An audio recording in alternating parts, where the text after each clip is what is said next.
Good evening, everyone. Thank you for being here. Please take a moment to look around because this venue is one of the most beautiful things that I've ever seen. I love the Dominican Republic. I love its beautiful landscapes as well as the warmth of its people. Anybody who lives here or has visited knows that this is paradise. Let me tell you a little bit about myself. I was born in Chile to a Chilean father and a Dominican mother. And when we were younger, we used to travel around quite a bit. I lived here in the Dominican Republic for a few years.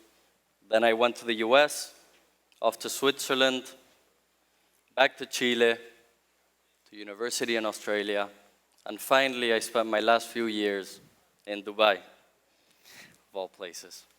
Throughout these experiences, I had to adapt and overcome, and I learned a few lessons which I wanted to share with all of you today. Number one, take risks. Get out of your comfort zone, and I promise you, you will grow. Number two, people around the world are much more similar than most of us care to believe. Three, it's not about how many millions of dollars you sign in deals, but rather the millions of people that you can positively impact through your work and your efforts. That's what keeps you going. Thank you. Finally, what I did realize was that I love this place. Thank you. When I was younger, I used to deal with quite a bit of anxiety, like many of us here. And the antidote to that anxiety for me was the second that I arrived in this country. I actually have a horrible memory, yet my longest lasting and favorite memory is the second that I arrived here and walked down those steps from the airplane onto the tarmac, and I looked around at beautiful blue skies and green horizons. The Tejera side of my family also allowed me a sense of belonging. I could feel the Dominican Republic running through my blood. For these main reasons and these learnings and lessons throughout my life is that in December of last year, I actually decided to move away from Dubai and come here to live. When I got here, I knew three things. One, I wanted to live here. Two, I wanted to create a new chapter of my life, go with the flow, and see what happens. Let life take a new path for me. And three, I wanted to have a positive impact on this country, just like the positive impact it had on me. So when I arrived in the Dominican Republic, I knew that I wanted to look for opportunities and potential. But the issue was I literally saw them everywhere that I looked. And as life happens, it was on a day like any other that I decided to go to the beach with a friend of mine.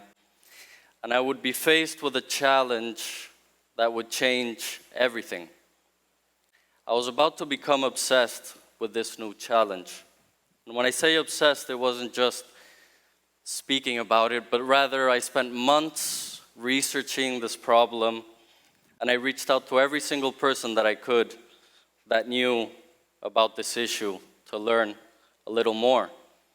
Because when I arrived to the beach that day with my friend, it wasn't these turquoise waters that I saw, but rather it was a sea of Sargazo, a brown seaweed that was destroying this beautiful turquoise water that I loved and made me feel comfortable. And rather it was creating the water murky and unswimmable. Then I looked around to try to find a construction site because I heard and then I saw trucks and excavators running up and down the beach. And they were building mountains filled with this seaweed as well as my Dominican sand.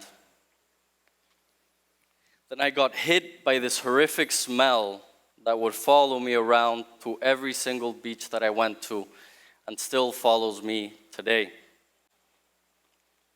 I looked back at locals in dismay, trying to keep that smile that we all knew very well. At tourists lying on their daybeds, trying to relax, yet thinking to themselves, this is not what I signed up for. My country seemed to be invaded and it was being destroyed. And what I saw was not a solution. And in that moment, I took it upon myself to do better. When I got back home, the first thing I did was look up its name. Sargazo, or sargassum. The first thing that popped up was, this is the biggest algal bloom in the whole world. Oh boy. Experts were saying that what was a seasonal issue would become a year-long problem. This seaweed that in the open water would provide a healthy and secure ecosystem for marine animals would immediately turn on us the second that it arrived on our coasts. And two issues became very clear. One, this was a threat to our ecosystem. Upon arrival, Sargazo would suck up all of the oxygen and light, killing our fish, turtles, and corals without discrimination. The second issue, the Caribbean had already been affected by Sargazo in its tourism industry. A tourism industry which, as we know, provides here in the Dominican Republic and across the region jobs and opportunities for many. Yet all hope was not necessarily lost. As I looked around, I saw people that were doing research and development and trying to figure out a new solution to this big problem. One of the first technologies that we saw was the barrier. If only it were that easy. This beast literally laughed at us as it jumped over, went under, or through the side of these barriers, and it wouldn't be stopped. Even if we did try to stop it, it would let out this brown coloring into the water, dirtying it and changing the landscape. Yet, it seemed that all was not lost. There was a light at the end of the tunnel. Sargazo told me that perhaps I had misunderstood it. It wasn't just a problem, but rather it was an opportunity to create new industries in this country. I thought to myself, after 10 years of dealing with this problem, you're telling me that we could do something with this? The answer was much more surprising than I could have ever expected. Not only were homes being built utilizing Sargazo, but you could also create paper, bioplastics, biofuel. Its components could even be used for cosmetics and medicine. And so my new aim became very clear: find the best possible solution to this problem in the most sustainable manner. And it was around this time that I met a very good group of people, both here in the Dominican Republic and in the US, that between them had over 150 years of experience in technology, innovation, business development. Not only that, but they were already paired up with MIT, the MIT, to try to find new technologies and solutions to our problem. Our goals were aligned and our objective was very clear.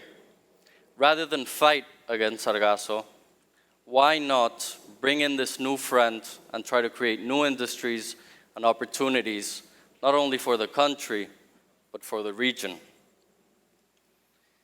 And so our first technology came about, the Literal Collection Module, or the LCM system for short, a cost-effective system that was also adaptable to fishing boats here in the Dominican Republic. This allowed us, on one hand, to be able to scale operations to a degree that we could deal with the actual scale of Sargazo itself, but more importantly, it allowed us our first opportunity to have proper community impact. Our fishermen suffered from an informal employment sector and were directly affected by the arrival of Sargazo itself. So why not take these skilled workers that know our waters better than anybody else, and use that knowledge to survey this problem and find the best solution. Why not provide them with a formal employment sector as well? After a lot of trial and error, we were finally successful in our first objective: get it away from our beaches. But there was another question which begged to be answered: what to do now with this Sargazo? And so we did what anybody should do. We asked for help. We collaborated not only at the international level, but also at the local one to try to find these solutions, not only including the private sector, but also the public one. And not only working with companies, but also our communities.